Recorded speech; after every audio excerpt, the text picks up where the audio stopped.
Hey, welcome to Main Pod Girl, a podcast made by Popheads for Popheads. Every episode, we'll be diving into all kinds of pop culture topics with some of your favorite artists and music commentators. I'm your host, AJ Marks. Today's episode is centered around the idea of a cultural reset. It's a term that gets thrown around hyperbolically in a lot of music fan circles, but I've always wanted to really get down to the bottom of things and develop a timeline of true cultural resets in pop music. So to help me do that, I've assembled an all-star team of pop music content creators. First up, we have longtime friend of the pod, YouTuber, and recurring guest, Mike the Snare.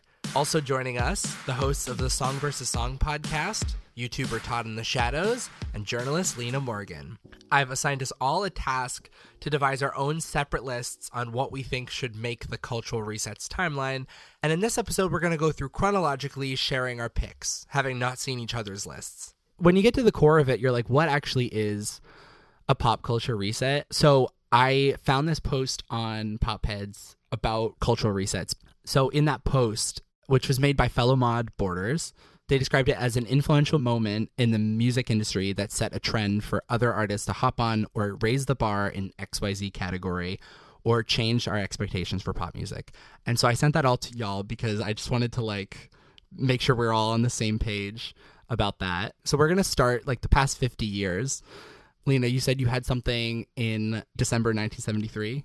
I did. So I know that this is going to go out in 2024, but was looking at 1973 just in case there was something that I thought impacted the following year in a way that was so big that it continued on for decades to come. And as it happened, on December 10th, 1973, CBGB's opened. Oh.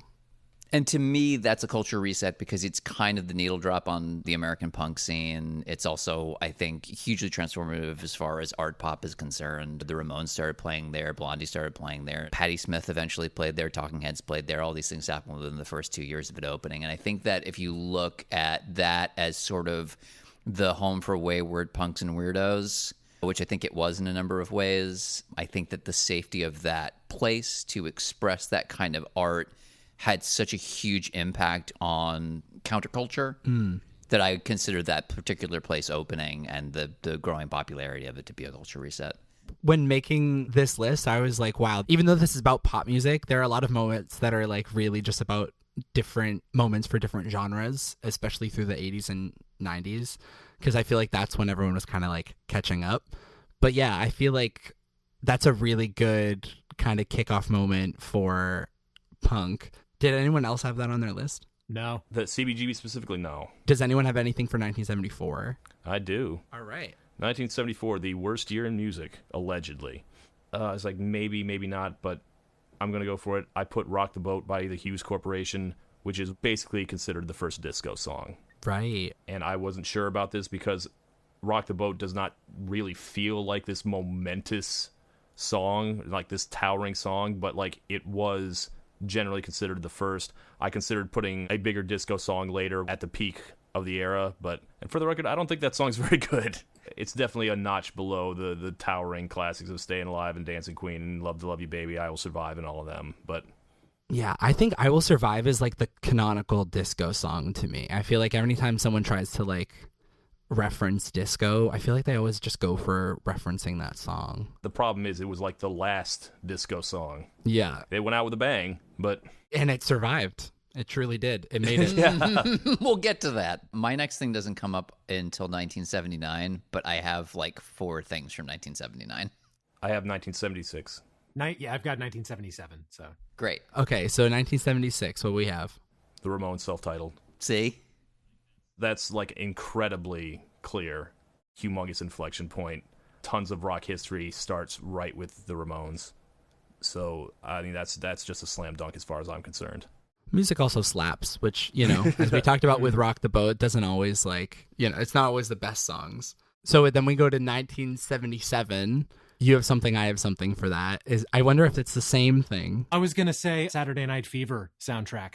Saturday Night Fever soundtrack. Okay, you go first, because mine's just after that, I think. I switched out Saturday Night Fever with Rock the Boat at the last second. Yeah, nice. I think it covers everything, though, because I think that was the big disco record of the time. And I feel like it's still, in terms of albums, the one a lot of people think of when they think of disco. Yeah. Then on top of that, the Bee Gees, of course, I believe that was their launch pad, right? Like they weren't big really before that. Yeah, that was a huge W for Australia, just in general. They needed it, yeah. Because they were sectioned off from the rest of the world. So yeah, the Bee Gees, disco, John Travolta, between that and Grease, which I think came out the same year. It came out about 6 months later. 6 months later, there we go. A little Ariana Grande moment. Yeah, basically launched him. I guess it also kind of like started the burning of the candle on both ends for disco. But that's Right. also just a matter like overexposure and just like immediately hitting that peak and then Don't get ahead of yourself. It happens in 1979. It's one of the things on my list. Okay. Oh, okay. No spoilers. That's actually a really good one. Saturday Night Fever, it's so funny because you think about overexposure for disco and you have to think about like you really probably could not escape it in the same way that it's so easy to avoid things now. And if you think about like Saturday Night Fever, it's like not only could you not go listen to the radio or go to the dance clubs or go to the record store without seeing it everywhere, but then it's also like you're watching a movie and then it's just like the soundtrack to the movie. Even though I don't get sick of it, I can see why people got sick of it. There's a level of cultural ubiquity for disco that just does not exist for anything these days. It was like the MCU of music. You can't spell music without MCU. Nothing will ever be overexposed like disco was overexposed in the late 70s. So also in 1977, so I put I Feel Love by Donna Summer. I should have thought of that. That's a big mistake on my part. That's the beauty of putting four heads together. So I didn't actually really know this until I was looking into it more, but I didn't realize the concept of the parent album I Remember Yesterday was like going through the decades. So you had like one song that was like 40s swing, one song that was like 60s girl groups, 70s disco, and then like this was like the last track and it was supposed to be like the future. And especially back then, most times when people try to predict the future, they're like incredibly wrong, but this might be like one of the greatest predictions of the future ever because it literally just made the future happen. It's the first song to ever combine repetitive synthesizer loops with a continuous 4-on-the-floor bass drum and an offbeat hi-hat, which to anyone who makes music, they know that's like all of house, all of techno, all of like dance pop. Like it's weird to think that's the first, not even the first that got popular, but just the first in general. And then Donna's voice and the kick drum are the only things on this song not played by a machine, which was also insanely rare at the time. This was just all machines, and then they couldn't find a kick drum sound that they liked, so they just had someone record it in. But like even the hi-hats are just like feedback. It's like white noise feedback that they just decided to change the envelope of and make into a hi-hat. The kick drum always wins. Yeah. So it was also one of the first songs, I think, to be recorded to a click track.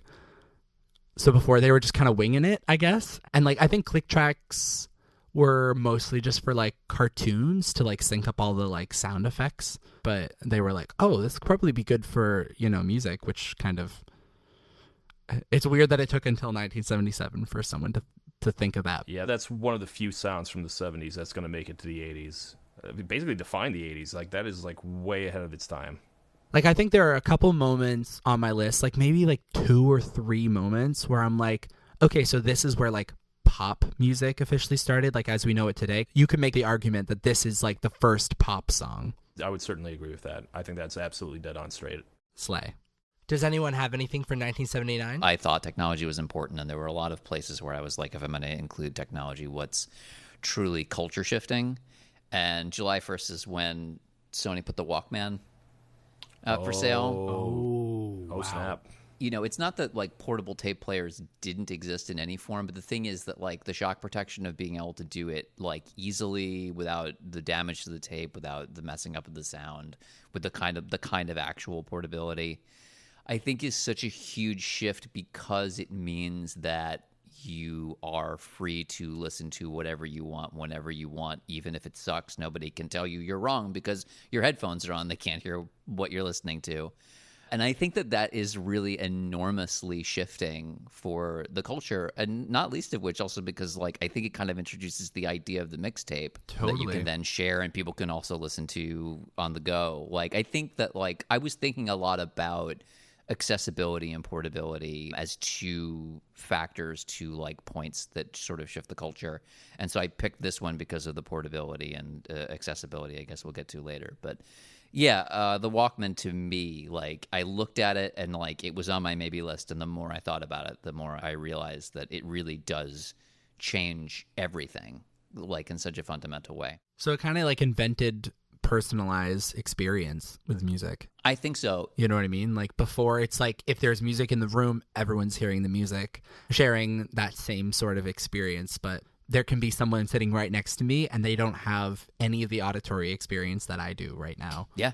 All right, mine for 1979 happened on July 12th, 1979. That is, of course, Disco Demolition Night. Yes. How many of us had that? I didn't have it. I didn't have it. And I'm I wish shocked. I did. I wish I did. That was one of the things where I'm like, how did I not think about that? Unquestionably. A bunch of drunk idiots setting a ballpark on fire is not what ended disco, but it sure feels like it ended disco because you can like look at the charts and see right after this, it all just fucking disappears. At the end of 1979, it's nothing but, Styx.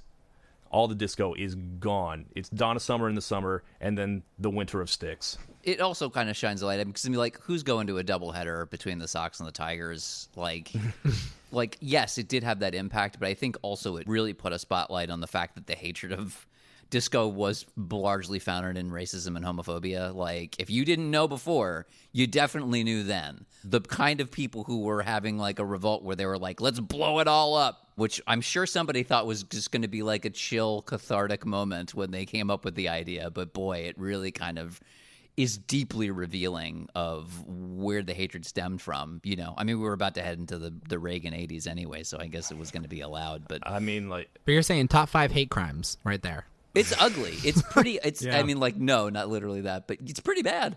Yeah. I mean, I always, try and defend people and say, like, you could legitimately hate disco without being racist or being homophobic and all that. But, like, you hear what happened there. Like, one of the records that was brought in to be burned was What's Going On by Marvin Gaye. That's not a disco record. Oh, really?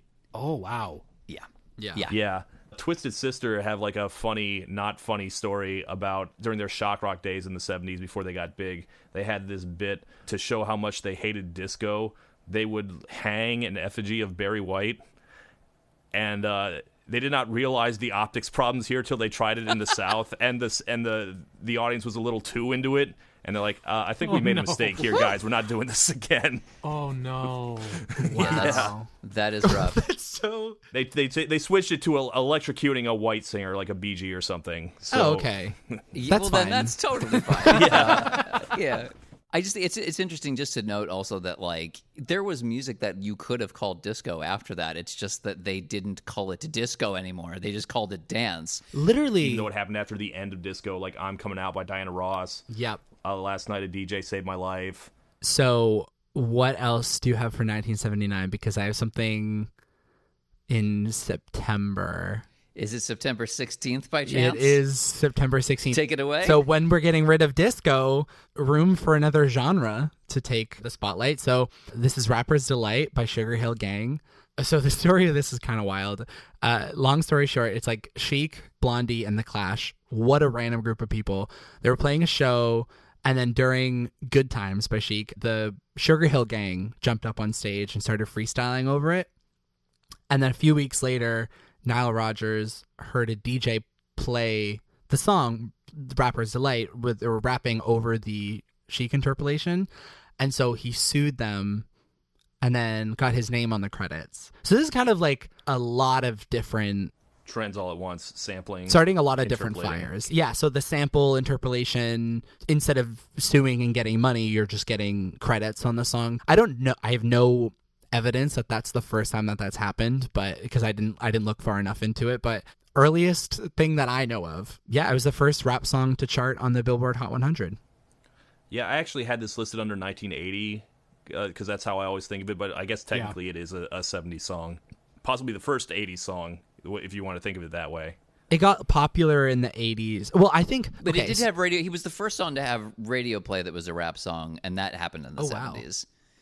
So just all the accolades. I feel like decade crossovers are so well timed, just weirdly within music. Like, and I'll reiterate this point more as the podcast goes on, but I feel like this song coming out in September 1979 and like getting its peak in 1980 really kind of indicates the types of moments we'll see coming forward in the 80s. Yeah, it's a perfect bridge. It is a truly perfect bridge to the next decade. But yeah, this song was even preserved by the Library of Congress for being culturally and historically significant. Good. As well it should. It's one of the most important songs of the last, how long is it now, 44 years? Jeez. Is there anything else we have for 1979? I have one more. It's a big year. I realized while I was doing this that I probably could have come up with like 20 pretty innovative things just from this year, to be honest. This is quite literally and figuratively a very weird entry. Weird Al meets the Knack. For people that don't know, Weird Al submitted a tape with this song, My Baloney, which is a parody of My Sharona. He put it in the mail. It went to Dr. Demento. Dr. Demento immediately started playing it on his radio show. It was a hit. Dr. Demento was like, hey, kid, you got something. And also, the Knack likes this. And as it happened, the Knack were going to be playing like in or around Weird Al's college at the time. So Al went to the show and was introduced to the Knack, whose record producer was there, and they turned to the record producer and they were like, this guy's stuff is great. You should cut a record. And the guy said, okay. And then they fucking did. And to me, music parody prior to that, I don't want to say it's bad, but I don't think it's ubiquitous. I don't think that it's something that is like so inescapable. And I think once Weird Al hits, you get the concept of the Yankovic bump, which literally happened with Nevermind. Smells Like Nirvana came out, and Nevermind sold another million records, which to me is totally bizarre, but true. And I started to think about, like, well, what's the reason for that? Why is it that Weird Al would have that kind of potency other than that he's a very talented guy? And the thing that I walked away with was, up until that point, I think most people were confused and thought that music was for cool people. It's not. It's for nerds. So true. A lot of people had really kind of been snowed into thinking if you were really stereotypically nerdy that there was no room for you. I think Weird Al, for a lot of people, was sort of a bridge, sort of a door cracked open, right? They were afraid to really engage with pop music, but they'd hear the parody and go, this is hilarious. I love Weird Al. And then they'd actually listen to the actual songs and go, actually, I like this, and then get into the artists. So to me, I feel like on that level, Weird Al finding popularity is a low-key, sneaky cultural reset. I think that's the 70s wrapped up. I don't have another one until 83, so. I have one for 81. I have one from December of 1980. Go ahead. Oh, geez, I already know what that is. Of course you do. December 8th, 1980, John Lennon is assassinated outside the Dakota. What I found myself thinking about, like, does this actually count? I thought, well, the 1970s is a decade. Kind of like there's this background radiation question, and it's not always background. Sometimes it's an active question. And the question is, when are the Beatles getting back together? You know, you've got like guys being like, I'll give you $30 million if you get back together. Or, you know, if you're Lorne Michaels, I'll give you $3,000. And the thing is that, like, you know, I mean, whether or not this is actually true, supposedly John and Paul considered actually going down to SNL as a lark and showing up. And there were a lot of times wherein they had considered, and like certain ones would get together and do stuff. But the influence I think that question has for that entire decade can't be understated. And you get to 1980, John Lennon dies. The question, when are the Beatles getting back together, is answered. Never. It's over. And that is such a huge change that I think a lot of what you see in music afterwards is freed from that question. We're not asking that anymore, which means that, like, things were going to change anyway. But I don't know. Consider the fact that that same year, kind of out of synchronicity, even Paul McCartney put out McCartney 2, arguably his least Beatles record to date. And in point of fact, if you look at him, he's such a perfect example. Like, instead of being somebody that kind of drove culture, he was constantly trying, and failing, by the way, to catch up with the culture. And I think that, you know, you could argue that that would have happened anyway. But yeah, I do think that the death of John Lennon kind of does free up music culture. I do think it's such a big deal. You know, the mourning period happens, and then I think that there's a way in which people are free to move on from the Beatles question. That's interesting. I never thought about it that way, but that makes a lot of sense when you put it like that. I wasn't convinced, but I think you made your case on this one. That's pretty solid. Yeah, agreed. Thanks, Dad.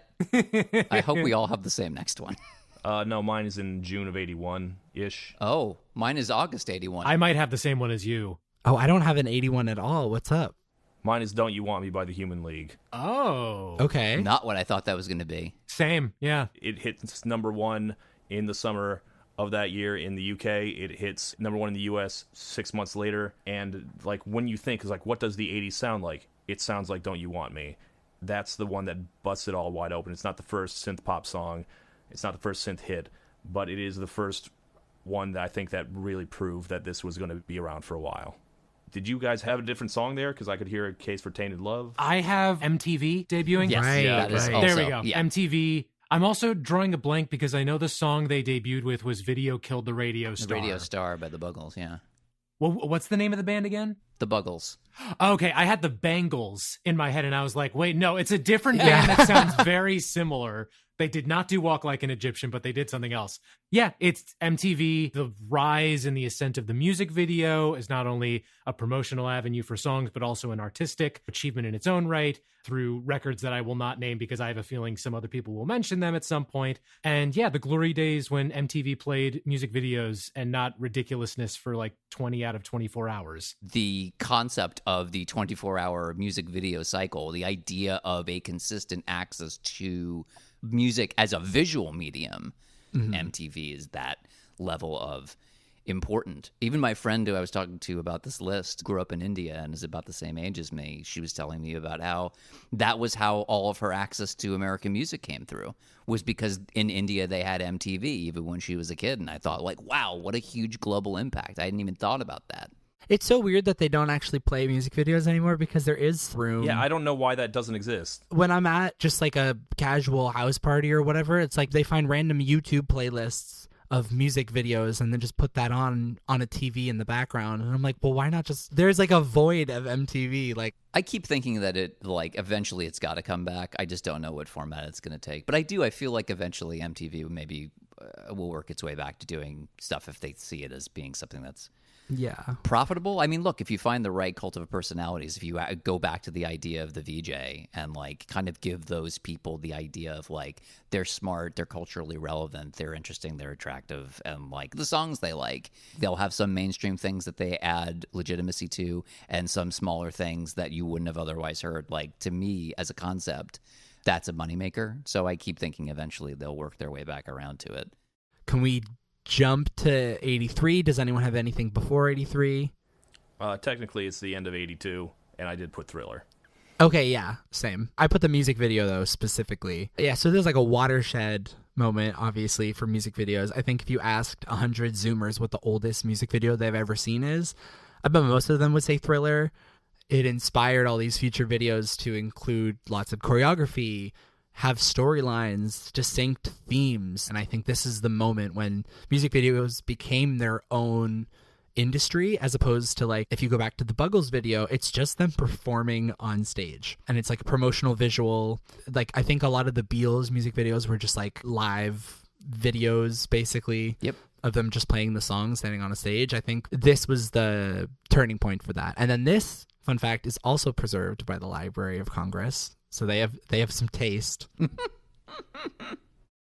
I can just add, just for the Thriller moment as a whole, the album, Michael Jackson is the model of the modern pop star, the modern pop era, versus like the Beatles just like cranked him out like every 6 months. Mm-hmm. And so did Elvis, so did the Stones. They're just like it wasn't an event like the way Michael Jackson turned albums into events. I'd argue Michael Jackson and Madonna. I feel like both of them kind of... Wait till we get to 84. Does anyone have anything before 84? I do, actually. Oh. You know, I wasn't sure how I wanted to represent this moment, but I think 83 is the right one to put it in. I put Def Leppard's Pyromania. It's not necessarily the biggest... I mean, it was a very big album. It's not necessarily the biggest album, not even Def Leppard's biggest album, but like this is like the first time metal will ever have its own pop moment. Probably the last, I guess, unless you count alternative, but like Def Leppard's Pyromania set the path for that. Well, then we're at 1984. What specifically about 1984? Like, did everyone have this? I think we might all have different things. I had something, but then I deleted it at the last minute, and I feel like someone will mention it. I did put Madonna's Like a Virgin there. I put the performance. That's what I put too. I considered it too. Yeah. The MTV VMAs performance. Because I think the performance is more notable than the actual song. Even though the song is very notable, I feel like the performance where she comes out in the wedding dress and the belt buckle and has the shoe fall off, so she just kind of rolls around on the floor. I think that, like, in terms of like pop music, it's like one of those like messy, like live water cooler moments. This is the inaugural VMAs. So this really kind of put the VMAs on the map. It put Madonna on the map. And like we said with Michael Jackson, it's like they were kind of building what the pop star archetype that we still use to this day. Like they were kind of building that at the same time. And I think this really raised the bar for all live performances. So I feel like this counts as a pop culture reset, but less in the world of music and more in the world of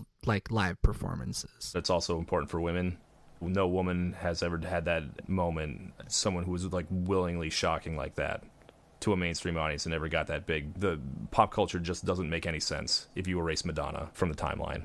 It's interesting that you bring that up because part of the thing that I put on my list that's also from 1984 kind of has to do with the shock value element. So I put as a starting place, June 25th, 1984, Prince releases Purple Rain. That was a hard cut for me. I kept it, and let me tell you why. It's because every minute of every day for the 6 months following, one woman stewed and steamed about that album, and her name was Tipper Gore. And she very specifically cited that record, and Prince had referred to him and that record as filth. And that is the reason why, in part, she formed the Parents Music Resource Center at the end of that year. And I think of that as being a major fucking mess, but also a bit of a reset because now all of a sudden, like, pop stars had to come in and, like, testify and defend the fucking genre. Like, what are we going to do? Like, is music going to be censored? Which is a thing that I kept thinking about throughout my list. And this was sort of one of the first times within this 50-year slot where I thought, this is the government trying to intervene, and it happened at least in part by name because of Purple Rain. And also Purple Rain's just an incredible record, so I was like, I'm putting it in. Yeah, I'll hop on that as well because I have that incident on my list, but for next year, because along with the council is what also led to the creation of the parental advisory label. And I have that on there specifically. Yes, I think I learned this through your channel, actually. It was wild to learn that. I had no idea. You know, if they didn't want people to be listening to these records, they should not have made the parental advisory sticker so fucking cool. That's right. So true. Yeah. They should have made it like a little hippy dippy flower. I mean, most people just put that on, like, you don't need that anymore, but most people just put that on because it goes hard. Yeah. Most people make it like a part of the artwork. All right. That was 84. Do we have anything 85, 86? I have 86. I do too. And there's only one thing that matters that happened in 86, but so you can go ahead. I'm pretty sure it's... Walk This Way? Of course. Yes, Yeah. of course.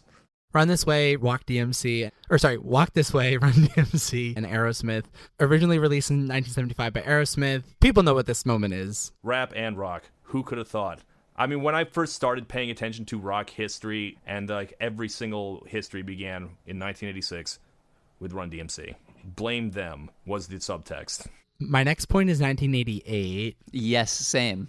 Okay, do you want to take it away?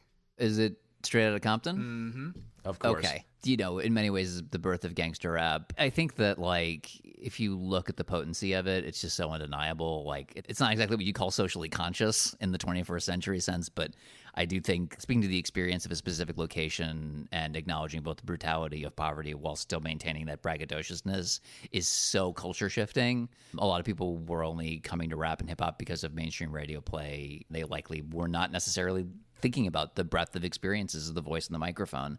So I think in that way, NWA plays a culture-shifting role in changing that. That's it for me for the 80s. Does anyone else have anything? Not for the 80s. Nope. 1991 for me, baby. 1991. I've got 90. Oh, you got 90? I can't believe... Okay, this is one I thought for sure was going to be on your list, and I'm a little nervous because this is like so outside of my interest. August 27th, 1990. Garth Brooks drops No Fences. Oh, I thought about this. I counted that as 91. Oh, did you? Maybe I shouldn't have, but like That's what I remember, because that's when he had his big TV special, which is, for me, the Garth moment. That's fair. But yeah, I mean, I think that, like, I knew it was outside of my sphere of experience, but I also was very aware of the fact that there is a country music before Garth and a country music after. Oh, yeah. It's not that there weren't other cross-culture successes, but, like, I think especially around this time when you would see stuff like that happen, like, there would be this idea of a person being a sellout or otherwise illegitimate as a genuine country artist, and Garth Brooks is country through and through. Yeah, you would have to be like deep in like the alt country hipsterism to call Garth not real country. Like, you could say that about like Glenn Campbell because his shit was all like covered in like strings and shit like that, but you couldn't really say that for Garth. It really just, to me, was so obvious because country music just completely transformed. Like, country music of today would not be what it is, would not have the popularity that it has without Garth and without that record. Yeah, and even if, you know, you understand intellectually that country music was very big in the 90s, like, you have no fucking idea. Like, they were selling so many goddamn records. It is wild that, like, Garth Brooks sold more records than I think almost anyone, really. He moved units. And so many, and it's so funny because I can't name a single Garth Brooks title of a song. I can't, like, name a single line from a Garth Brooks. I can't even tell you what he sounds like. AJ, are you telling me you haven't gone to get his new album at Bass Pro Shops? You haven't made the trek out to wherever there is one in Massachusetts? I just, like, where is Garth Brooks now? Like, and come on the show, Garth. Tell us where you are. But the thing is that Garth Brooks is an extremely weird man. He's extremely persnickety about where his stuff gets played, that he doesn't care that he doesn't have a legacy for some fucking reason. He just won't put his shit on Spotify. So, like, he is basically invisible to the, you know, people who weren't there when it happened. yeah. All right. Who's got... I mean, we can all say... We're at 1991. We can all just say it right now, right? Yes. Nirvana. Yeah. Yep. Yes. Which thing did you put? I put Smells Like Teen Spirit, you know, just like that. I put the first performance when they played it at the OK Hotel in Seattle. Oh, I put the album. I just have the song. It is like the undisputed cultural reset. I think it's worth noting just because this is a rare example where there's literal video evidence of it happening, where you can literally see an audience being generally into Nirvana, and then they play this incomplete but still mostly there version of Smells Like Teen Spirit, and watching the entire crowd simultaneously go ballistic. Like, if you watch that video and don't think, uh-oh, like, I don't know what you're thinking. So yeah, to me, it's very rare that you actually have video evidence of the culture shifting, but there it was. Yeah, I don't know how much discussion this merits. Like, this is like the first one everyone thinks of when you talk about cultural resets, the Nirvana moment. Like, this is when SoundScan happens. And because of that, the first year and a half of the 90s looks absolutely nothing like what comes after. As the record industry gets more accurate data and they realize what is actually selling versus what they are payola-ing people to say is selling. Yep. And one of the big things from this that I don't think people realize, and this is what I think is a cultural reset, I'm not sure anyone agrees, but I'm going to eventually put this in my videos and try and get that idea out there. For 1991, I put Losing My Religion by R.E.M. Oh, I considered it. I did consider it. Because, like, what Nirvana did for heavy rock, R.E.M. did for soft rock. You look at 1990, and it's all Michael Bolton, Phil Collins, Don Henley, Bonnie Raitt, Eric Clapton, stuff like that. Wilson Phillips, Paula Abdul, all this kind of light pop. The VH1 to Nirvana's MTV. Yes. Losing My Religion, for me, is like the inflection point that begins adult alternative, where all that shit from 1990 just goes out the fucking window. It's all gone. And in its place is Hootie, is Sheryl Crow, stuff like that. I think that is an inflection point. I think that's a cultural reset. So 1991, arguably the biggest year in music since 1979. Oh, it's a humongous year. Wait, so I put the album by Nirvana, you put the song by Nirvana, Lina, And you put Lina the performance. Yeah. Yes. Nick, what did you put? I put the song. You put the song? Okay. So we'll put the song on the official timeline. I have something for 1992, which is also genre-related. All right, I have one, but it's right at the end of the year. Mine is also towards the end of the year. I think mine might be sooner than that. I have What's the 411 by Mary J. Blige. Oh, yes. Okay. Yes. This is the woman who, like, invented R&B as we know it today. Yeah. In the same way that I feel like talking about I Feel Love, pop music was popular music, but with I Feel Love and then onwards, it became its own sound. Like pop music went from a title to a genre. This was that moment for R&B, but at the time they called it hip hop soul because it was literally marrying the concept of hip hop and marrying the concept of soul music. And Mary J. Blige is known as the queen of hip hop soul. But like if we call SZA like R&B, right? Like that's the Mary J. Blige print, you know? Yeah, like along with the REM thing, I feel like Mary J. doesn't get enough credit as an inflection point in the early 90s. Totally. You had something different from 1992? I did, and it might be a hard sell. Whitney covers Dolly Parton's I Will Always Love You, and the Bodyguard soundtrack in general.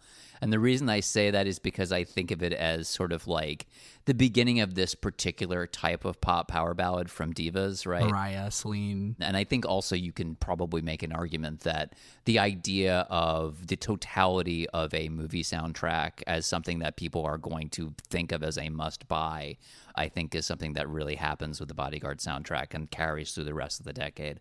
I have one last one for 92. I put The Chronic. Yeah. Thought about it. For me, it was, between Straight Outta Compton and The Chronic. Like, do I want where it started or do I want where it broke through? I went with The Chronic.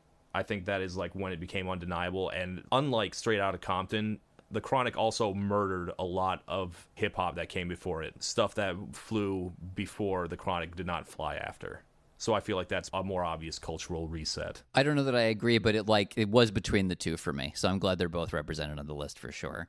Yeah, we got some NWA, we got some Dr. Dre. 1993, does anyone have anything? Or... I don't have anything till 99. I have 96. I have 97. I have 94. All I Want for Christmas by Mariah Carey. I think like if this hadn't happened, making original Christmas music might have died out if there wasn't like another big Christmas hit. But I think that there's a reason that this goes number one every year.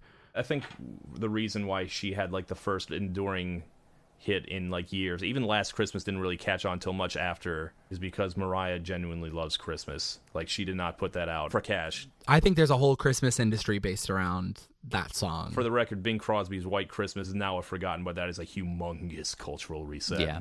Nick, you had 96? Yeah, it's Spice Girls Wannabe. Oh, shit. I thought about it too. Yeah.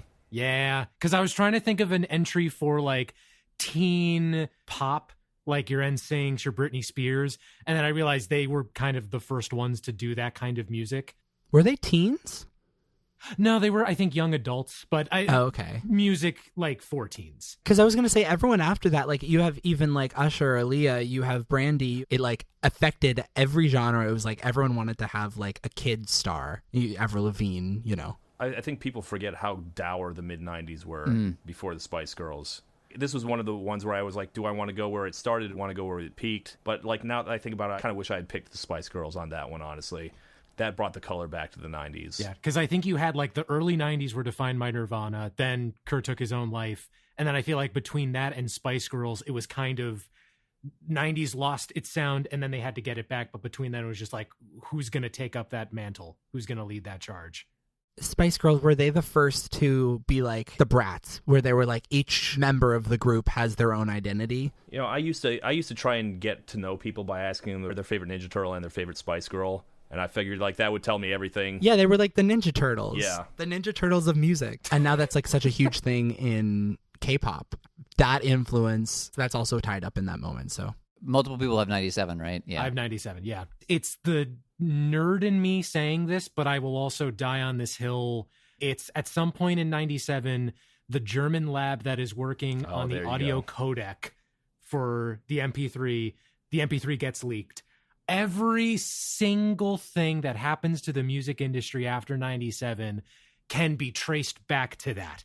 I didn't put this on my list because I knew you would put it on your Exactly, list. yeah. I had Napster on there, so we can count that. I also have Napster. Exactly. Like that, and then other things that maybe people will mention, but like every single thing when it comes to music distribution, and even beyond that, but I could go off on a tear for that all day. But like when it comes to distribution, it's like that is the beginning of the end, or at least the beginning of a new phase of no one making money from music. Exactly. Yeah, no, I put for 97, I put Come On Over by Shania Twain. Basically, the same thing as your Garth Brooks thing, but I just gave it a little pop girl spin. That's another one people forget how humongous it was. There were, I think, like all but one of the 13 tracks on it was a hit in the country music world. Yeah. like with a music video and everything. 9 singles, I think, right? 8 singles? Yeah, it was insane. And we'll get to an album with 8 singles later on. But anyone else have 97? I do. What got us out of the wilderness, the nebulousness of like, what's the next alt record? And I was like, well, it's okay, computer. It took all of the stuff that was bubbling up, like a lot of different kinds of underground alt music, and mainstreamed it. Radiohead really, I think, had an understanding of what was happening in music and understood also, even if they didn't necessarily intend to do it, how to take that music and make it into something that the average consumer was going to want to rush out and buy. So to me, OK Computer is like probably the most important alt record of the decade that's not Nevermind. Also like is so predictive of the shape of alt rock for the duration of the entire next decade. Hey, next decade, we still live in the house Radiohead built. It didn't Sure. rock. Yeah. Okay, so that's 97. 98, I have 2 big ones for this. One of them is Believe by Cher. Yes! Yeah. Yeah. Wait, did we all have that? Yeah, I did. I didn't have anything for 98, but that makes so much sense. Yeah. It's one of those things where it's like, do we do the first or do we do like the peak? So it's like, do we do T-Pain or do we do Believe by Cher? It's Believe by Cher. Easy. It is, Yeah. 100%. I feel like that definitely won over, especially because T-Pain, it was just like a bunch of different things. But I feel like Believe by Cher was like that big breakthrough watershed moment for using auto-tune. Also a huge moment for Cher's career. I think it's interesting just because, like, they used it in a way that it was not intended to be used, right? They did that stream thing, and I think that, you know, people didn't even necessarily know that auto-tune existed until that moment, right? What is that? Yeah. And then all of a sudden people being like, oh, we could do that? Like, not only can we, like, make things sound pitch perfect, but also we can mess with it and do things like, which obviously T-Pain then went on to do. It just adds something ineffable and essential to modern music. 100%. Should we get to the other 98 thing that I really hope other people have? Baby One More Time, Britney Spears. Is that 98? I had no idea that was technically released in 98. But yes, I absolutely. This was what I had instead of the Spice Girls. Is this the song or the album we're talking? The song. This is the song. Ah, okay. Because the album was January 99. Okay, that makes sense. So 1997 to 1980 was Rapper's Delight. I think that was like the big decade switch moment. In 1991, we had, you know, the REM, the Mary J. Blige, the Nirvana, like all that. And then this is like what I think is like the big taking us to the 2000s, taking us across the millennium, Baby One More Time. I feel like this is the step up that pop music needed at the time. In my mind, this is the cultural reset where it raised the bar. This is kind of like the Max Martin dominance starts. I don't even think it's his first song that was really popular. I feel like I'm about to expose myself. Did he do Ace of Base at all? Was he on that? Or am I thinking of somebody else? Either that or it was Backstreet Boys or something. Might have been, yeah. But like, I feel like this was when we started the Max Martin era in my mind. Maximalist pop music. I just think pop music got a lot more creative after this song. Yeah. There was no one flashpoint for this, but like I considered the rise of poptimism just around this early time. I don't know if there's like a single flashpoint for it. It's either Baby One More Time or it's the one New York Times article that ran about it. I'm not always right in my hunches, but I remember seeing the music video for the first time and being like, oh, the world's going to be different after this. I distinctly remember it happening. Whoa, I love that thought. Yeah, no, this was the moment actually that inspired this whole concept of this podcast, because I was like, who did it like Britney Spears? All right. Does anyone have anything for the early 2000s? Kelly Clarkson wins American Idol. That That was- also yeah, was on my yeah. list. There we go. That's so huge. Going from nobody to somebody live in front of everyone's eyes. Massive. It's not like the NSYNC story where people were auditioning in a room in front of executives and then they signed them and then they slowly got big in Europe and then they came over to the US. It's like, no, this was like, it was happening right in front of everyone's eyes. America got to vote. They got to be part of it. You know, I think that that's like just incredible. And like this was based on Pop Idol, which was like already a thing in other countries, but having such a massive star. Yeah, just I think from... it's very important to single out that, like, while this was a great idea, American Idol as a thing, I think that for all the ways in which things are planned and involve people behind the scenes, there is no way that luck does not factor in for the fact that they happened to find someone who is as charismatic and as relatable. And not only is she this person that like anyone can connect to, but also she is in fact just an incredible singer.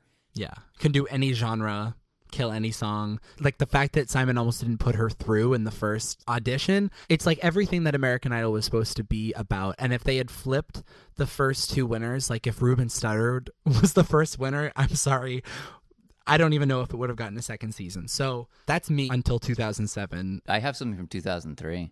I have a 2003 too. What is it? We were talking about music distribution before. The launch of the iTunes Music Store, just because it's the first legal distribution method, digitally speaking, for music. It's kind of really the only thing about it. Big moment for me personally. I have a thing that like I kind of haven't thought about and kept it because it made me think about what kind of stuff that's happening now. So I don't want to wax too political, but we're aware that there's a lot of censorship happening with artists across media. Yep. And so to me, March 10, 2003, Dixie Chicks go live on stage and say that they're ashamed to be from the same state as George W. Bush and immediately have their careers tank.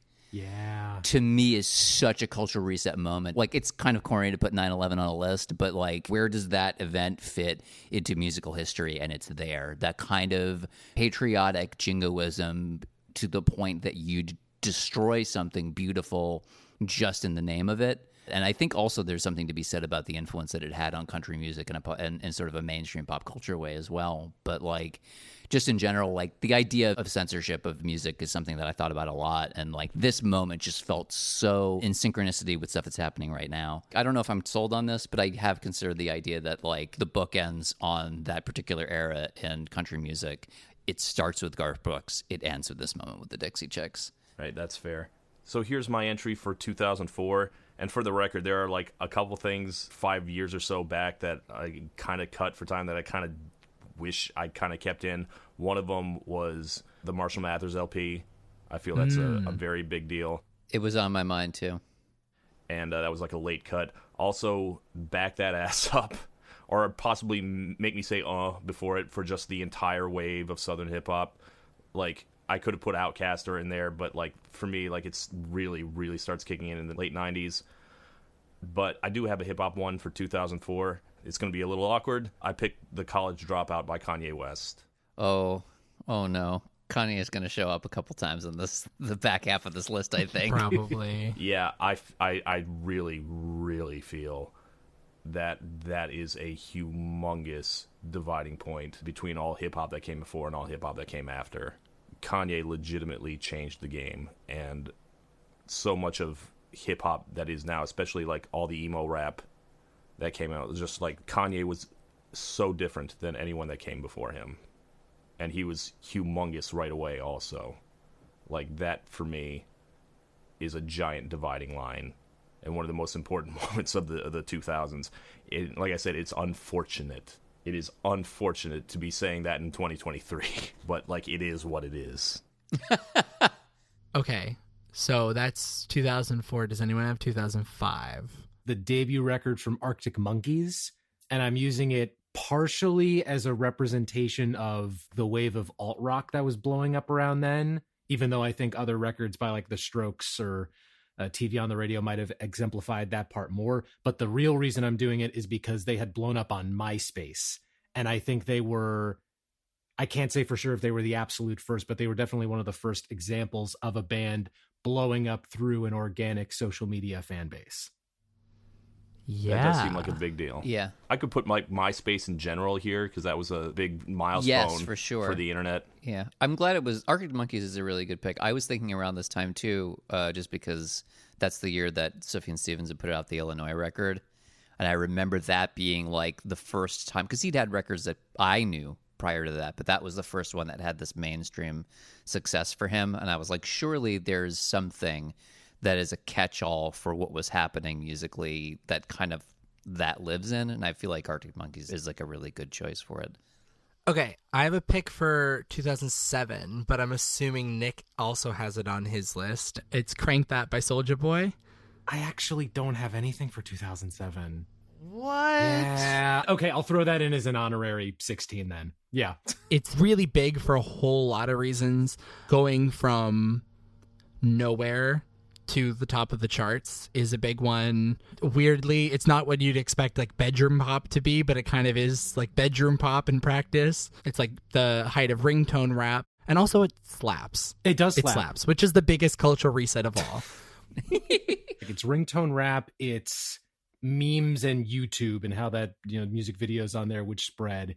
It was, I think, also like recording software. Because like you had mentioned, it's like it's bedroom pop, but it's like some guy just made that in, I want to say it was FL Studio, like Fruity Loops, and then just put it out. Does anyone have 2007 still? I don't have anything till the 2010s. Let me say this. When I was assembling my list, there were things that, like, obviously I was like, oh, well, this has to be a consideration, that were way down the line. There were 2 albums from 2 of easily the biggest artists of the 2010s. And I was like, should I put one of these albums in or both? And then I thought, if only there was something that had happened to these 2 artists on the same night that was a huge cultural thing that nobody has ever forgotten since. And, oh, right, I'm going to let you finish, but Taylor Swift getting her acceptance speech hijacked by Kanye West on September 13th, 2009 at the VMAs is a culture changer for a lot of reasons. It's the beginning of Kanye's shift into his fucking villain era in not a cute way. It is the beginning of Taylor sort of like having this, I mean, she still talks about it. She talked about it during eras. She still talks about this. I think it's also important to really keep in mind that like 2009 is the first big year for Twitter. And I know when people think about like these big moments on Twitter, oftentimes the first thing people think of is, has Justine landed yet? Like that as being like the inflection point. But the very first thing I remember being a huge deal on Twitter was this. And I don't know if you can pin the idea of how stans use Twitter on this moment, but I think that certainly the idea that artists could use it as a means to manipulate and utilize things that happen like this, because, I think it benefited Taylor. I think that Beyonce and her people also kind of figured out how to use the moment of this to their benefit. And I think that Twitter was like, hey, yeah, come talk about this stuff here. It was great for them. I mean, Twitter is kind of dead now, but it was a big deal for everything up until very recently. So I think a lot of things pivot as a result of Kanye doing this thing. And for the record, I think that despite how we all feel about Kanye West, we can still agree that Single Ladies is a better music video than You Belong With Me. I'm sorry. Absolutely. Yeah. Didn't she end up winning like video of the year afterwards? Beyonce, yes. It's too big not to include. Like, I could have put albums from either of these artists, and I didn't like a jerk.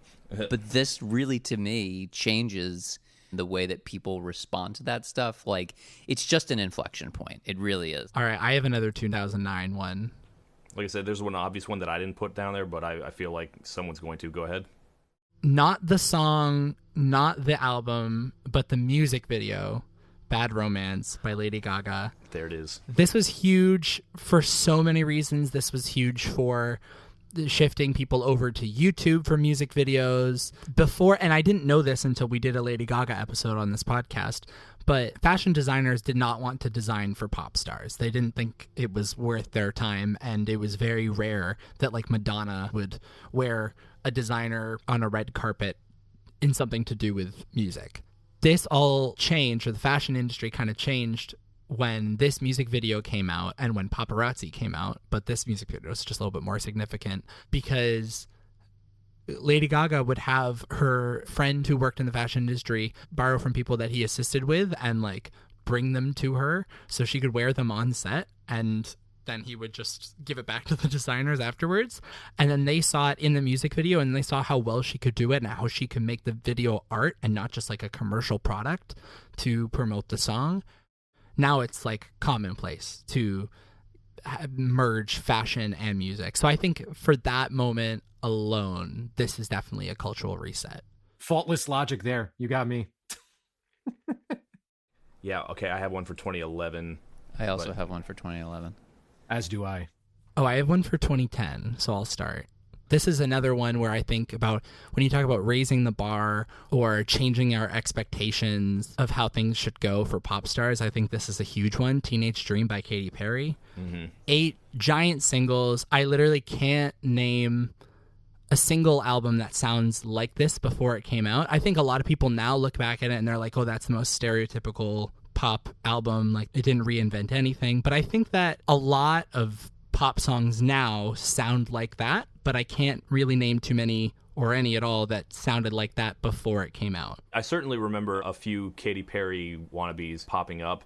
Broken Hearted by Carmen. I remember Domino by Jessie J. There was a distinct sound to Teenage Dream. Yeah, even today with songs like Say So, because this kind of gave Max Martin what he was going to do for the rest of the decade, writing hits for everyone else. You know, like before Teenage Dream, his hits were like pop rock kind of, and that really quickly burned out in 2009. I think 2010 was, for both of them, such a huge moving forward point. I think of all these artists that we have now that make pop music, but it's the pop genre, it's not popular, and a lot of them make it in the vein of A Teenage Dream. I think also just the size of this thing, like if you had to like go to a timeline of pop music and you zoomed out even more, like you can see that shit from space. It was like 3 years of nonstop #1 hits. It also has a big impact on how music videos are rolled out. Not only did California Girls ever have the first ever lyric video, but even on other big pop albums like 1989, that was just like a footprint of Teenage Dream, both in the Max Martin production style, but also in the way that the music videos each had their own sort of setting.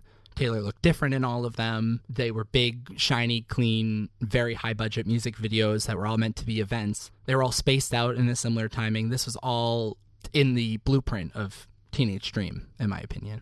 All right. I got one for 2011. I don't think anyone else will have it. Interesting. Okay. When we're talking about a wave, are we talking about like the peak, or are we talking about the start of the mountain? I think this one might be a little in between. For me, it is the moment of this entire scene. I put Levels by Avicii. Oh, yeah. That is a good one. For me, that is the song of the entire 2010s EDM boom. I know it wasn't the first EDM hit. I know it wasn't the biggest EDM hit. But for me, the shadow of Avicii's Levels goes over the entirety of the 2010s. I saw Nick's video on the 2020s. Like, his EDM thing was Skrillex. Yeah. Skrillex, certainly a very important, very influential guy. But like, I picked something more danceable. That is like the sound I think of when I think of EDM. I respect that pick a lot, especially because I feel like it bled over into other hits. Like, weren't there other songs? There was like a Flo Rida song that sounded Oh, yeah, it almost... sampled it directly, yes. Yeah, Good Feeling. Good Feeling. What other 2011 pick do we have? In February, Taylor Swift was hanging out at a Nashville radio station, and they were like, Taylor, give us a request. What would you like to listen to? And she picked a song that technically was not a single yet, but would become a single on April 5th, 2011. The song is Super Bass. The artist is Nicki Minaj. And to me, that's a fucking culture pivot.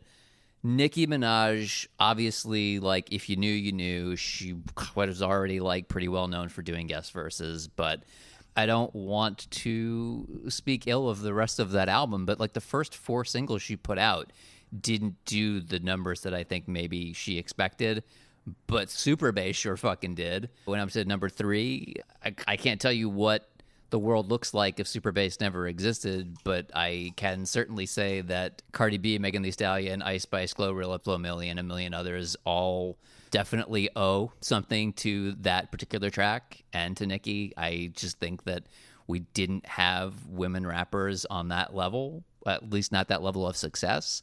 And then we did, and I don't think we've looked back. I think that track really kicked the door open. Her influence is gigantic. It is weird that she was basically the only woman in the game for a good 7 years there, except for Iggy Azalea, which... Looking back, it doesn't feel like it was just within the women in rap sphere that she changed. Like, it feels like it changed a whole lot. Super Bass, in particular, blending pop and rap. There's a rap song, but it's not a hip-hop song. You know what I mean? She brought distinctly bubblegum pop sensibilities.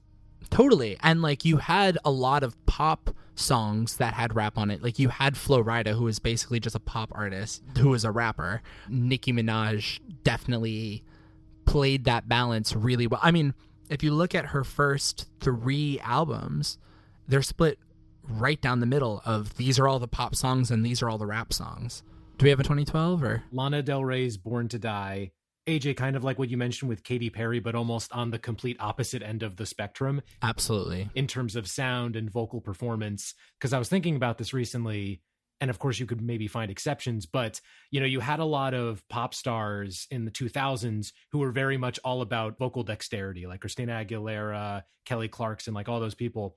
After Lana Del Rey, everybody who is singing doesn't really show off all that much. Again, you could probably find exceptions, but like it's about tone. It's about tone. It's about intimacy.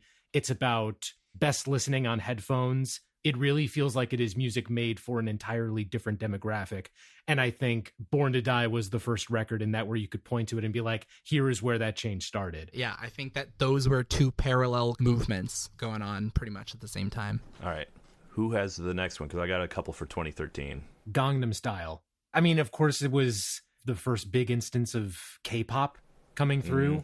But at the same time... Never got to number one. Yeah, because it was blocked by the classic song Maroon 5's One More Night. Also a cultural reset. Let's be real. One More Night by Maroon 5. Yeah. It was after this song that Billboard... Because most of the attention for Gangnam Style came from the music video. Mm-hmm. And it was after this song that Billboard changed their rules so that YouTube views counted in terms of chart placement.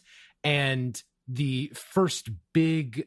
Well, actually, I won't spoil it in case anybody does have it on their list. But let's just say there was a song in early 2013 that got to number one that likely wouldn't have if Billboard hadn't changed the rules.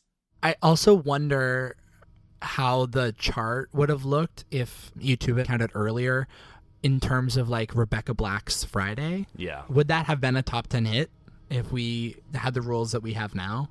It absolutely would have been. Yeah.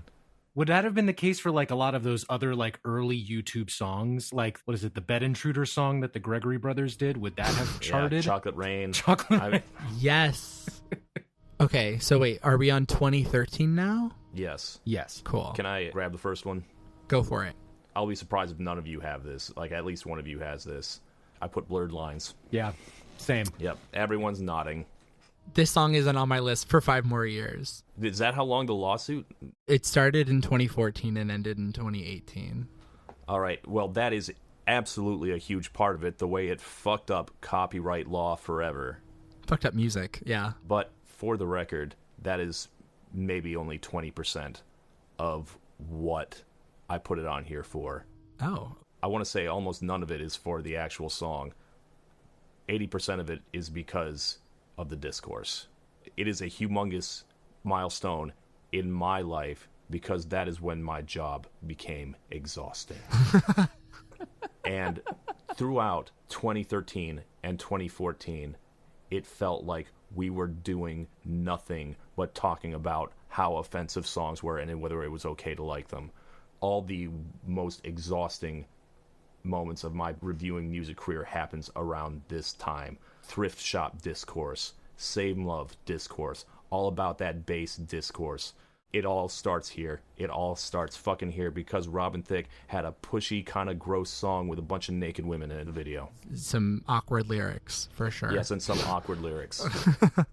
Can I throw something in related to Blurred Lines? And I considered putting it on the list, but I didn't because I don't think it's a reset, but rather just like a touchstone moment that I don't think was possible at any other point. The VMA performance of it that he did there with we Miley go. Totally Cyrus. another reason to add on. Miley discourse also. Yes. Yep. Oh, That God. VMA's performance for me, I remember being like, nothing will be the same after this. And it wasn't. That's like one of the only times I can say that I actually was like, yep. You know, I mentioned all the problematic discourse of 2013, 2014, but there was also discourse about this, and this is like just the most obvious cultural reset since Nirvana, I think. It's Royals by Lorde. Oh, yeah. Oh, yeah. See, I was debating whether to put Royals or Born to Die. I mean, Born to Die is certainly influential, and certainly influential on Royals for that matter. But Royals was like a tipping point, not just in style, but also in attitudes, that we were all fucking sick of this. We are Totally. sick of LMFAO. We are sick of the Black Eyed Peas. We are sick of Pitbull. We are sick of the entire style of pop. In fact, I am kind of shocked that no one seems to have this one, because for me it's just like the most obvious Nirvana moment since Nirvana. I think that's such an interesting thing to ping up too, especially considering the fact that when Nirvana got inducted into Rock and Roll Hall of Fame, who did they have sing all apologies but Lord? Yeah. I do have one last one for 2013. Cruise remix by Florida Georgia Line and Nelly. Oh, that's such a good one. Two separate things. First, it's a mix of country and rap, which will become a humongous thing. The other one is, of course, bro country. Not just the mixing with rap, but just like this entire douchey attitude. Now that I think about it, I might want to roll that back. The real tipping point was Luke Bryan's Country Girl Shake It For Me from 2011, because that one is the one that really busted everything open. You could argue either of those, I think. Okay, the one I had for 2013, and I'm shocked that no one else had it, was Beyonce Surprise Drops Beyonce. Yeah. That is important. That changed the entire album rollout for everyone. It changed the way superstars interacted with the world. No more gigantic lead up. Like, when you are that big, the rules have changed for you, is what Beyonce self-titled did. Absolutely. The whole industry was like debating whether to put albums out on Fridays, and she was like, all right, here's an album out on Friday that no one knew about beforehand. And then everyone was like, oh, okay, so albums are now just always going to be on Fridays, albums and all music, which I think in turn changed the Billboard tracking week as well. It's funny because it's like, I don't think any of the songs individually feel like big moments. I know that Drunken Love was popular, but I think that that's like maybe one of the least like iconic Beyonce songs. But I think that the album and just the way that the album was put out, very minimalistic album cover, bam, dropped it, walking away. Like that kind of style, that kind of attitude in terms of album approach. Yeah. Not to mention how it came with a music video for every song on the album, which popularized the big trend of visual albums for a few years. You had Casey Musgraves, Halsey, Frank Ocean, they were all following suit. I just don't think that we are fully out of the woods when it comes to that surprise album trend or the visual album trend. I think Bad Bunny's most recent record, maybe not like surprise drop immediately, but I think it was only announced like a week before it came out. Yeah, or like Positions that was announced 5 days before. I see a lot more of those where it's like it's a short amount of time. Okay, I don't have anything for 2014. Me neither. No, terrible year. Very filler year. It really was. Like, for me personally, too, I remember it just being very filler. My next one's in 2017. Anyone? 2017, yeah. I have 2015. Bring it. What could it be? It's another hard sell, but Emotion by Carly Rae Jepsen. I think that this is the only album that belongs on this list that actually isn't popular. I think I'm putting it on this list because it's so not popular, but also very popular, if that makes sense. Yes. Emotion, I think, is a really good point to put on all of the cult pop fan bases that we're allowed now with streaming. The fact that something can be everything to a whole group of people, and it is completely over the heads of anyone who is paying attention to popular music just by looking at the charts. It's like a pop Bible to so many people, and yet it's like, has my mom ever heard a song from this album? Absolutely not. The idea of cult pop fans, which is like a concept I did not have before Carly Rae Jepsen. That's the first person I associate with that. So I'm not saying it's not influential, it's not important, but I don't know. Yeah, because it's inherently notable because it's not popular as opposed to the other way around for pretty much everything else on this list. I think there's also something to the fact, I remember there was a New York Times article a few months back that was about like the rise of the pop star who isn't actually famous. And it was like her and Charlie XCX. The micro pop star. Yeah, like they have fans who enjoy their music, and there's maybe like one or two songs you would definitely recognize, and yet everything else is kind of, it's not bad or mediocre, it's just you would miss it if you weren't plugged into a certain part of the internet. Yeah. And I think too, especially like later in the 2010s when social media starts to get more fractured and everybody starts going way more into their own bubbles. Yeah. Maybe I was a little too dismissive of that, because as the start of the fragmentation of music. I can see a case for that, actually. Yeah, like the most recent Drake album was massive if you look at the charts, and if you look at the charts and think that they're the same as the 2010 charts or whatever, when everything was everywhere, you would think that, wow, everyone must have always been talking about this album, when it's like, no, right now the charts represent, in a lot of cases, it's like who has the biggest corner of the internet at any given time. Yeah, like Morgan Wallen has like what is technically one of the biggest hits of all time, because it's been number one for like 5 years or something like that. But like having a number one hit for 20 weeks in 2023 means so much less than cracking the top 10 for 1 week in 1985. So as a signpost along that lines, yes, I do see where you're going with this. Slay. Thank you for putting it in words, Nick. I appreciate that. Of course. I have something for 2017. Me too. This one's another obvious one, and I'll be surprised if we don't all have this, but go ahead. Despacito? Yep. Same. Yep. Yeah. Lena, you didn't have this one? No, I'm a heathen.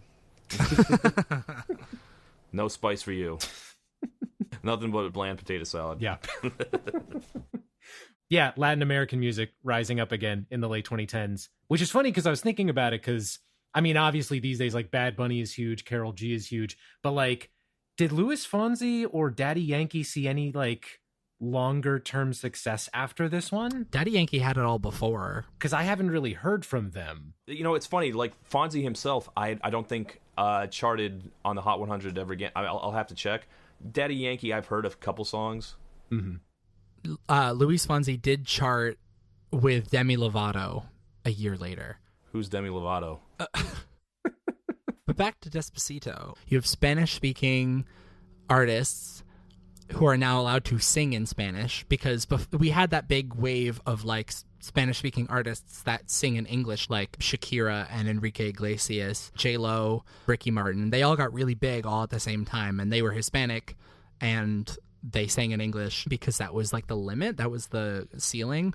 But I think this really kind of blew the ceiling off, because then you also had Mi Gente as well that year. That was like a huge, huge hit.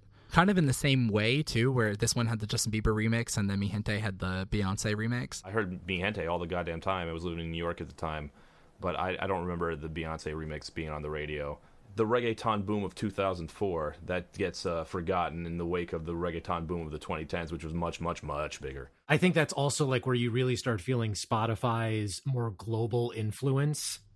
Totally. And how easy it is to access that kind of music in the first place. Whereas maybe before you wouldn't necessarily hear it on the radio, or it wouldn't be like front page of the iTunes music store or something like that. And 2017 was like the Spotify year, because that's when it like really, really shot up. And that's when streaming started being a serious contender and getting a lot more weight on the Billboard chart. Okay, I have 2018 Blurred Lines Trial Ends. We already kind of talked about that. Mm-hmm. Any other 2018s? I have something. Even though it's considered a 2019 thing, but it was might released. be the same thing as me. Is it Old Town Road? It surely fucking that was is. 2018. There we go. Yeah, 2018 is when it went up on SoundCloud. Oh, 2019 shit. is when he uploaded it to TikTok, though, and that to me is the inflection point. True. Okay, yeah, I had that too. Yeah, I mean, I don't want to say that him putting it on SoundCloud isn't important, but like, I do not think that until Yee Juice do we truly understand the power of Old Town Road. We're very close to the present at this point, so marking anything as an inflection point within the last 5 years is like trying to predict the future. Even like with recency bias, like it's just such an obvious inflection point. We don't have to see the future to know that one. This was the last thing I was sure about, though, Todd. Like, anything after this is a maybe. This I was certain on. I think it was also huge for inclusivity in country music. The whole rise of Old Town Road and the way that many people first heard the song, or first heard of the song, was the fact that it wasn't qualifying for the Billboard country charts at the time, because no one knew if this person was a country artist or a rap artist. It's one of the weirdest, most interesting things to ever happen. I mean, Todd, you've talked about like the strangeness of like the song getting legitimacy because of Billy Ray Cyrus. Like, the achy breaky heart guy. Nobody was less legitimate at the time. It's like such a weird thing that all of a sudden he was the guy. But yeah, I mean, the story of it being on the country charts, being taken off the country charts, getting back on the country charts. But to me, more than anything, it's like that's the first TikTok hit too, which is like such a huge transition. Also, I forgot to throw in something for 2019 that wasn't on my list, but Lizzo. Nothing about Lizzo's actual music, but the fact that Lizzo had 2 hits in a row that were kind of just like dug up from the past 3-4 years ago. The moment when old music started kicking new music's ass. Yeah. And I think we're still living in that. Oh, yeah. New music can only like, I feel like, get through with memes, or like a lot of new music also gets through with like referencing older songs or older moments.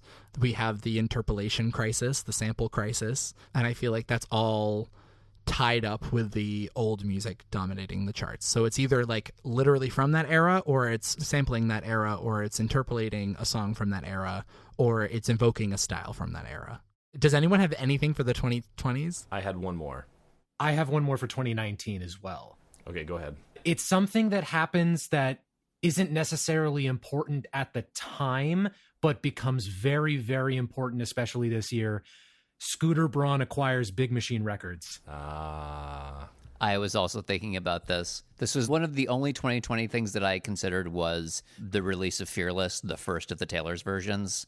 Yeah, that could work too. It's basically like the stage is set for Taylor Swift to become an economy in and of herself.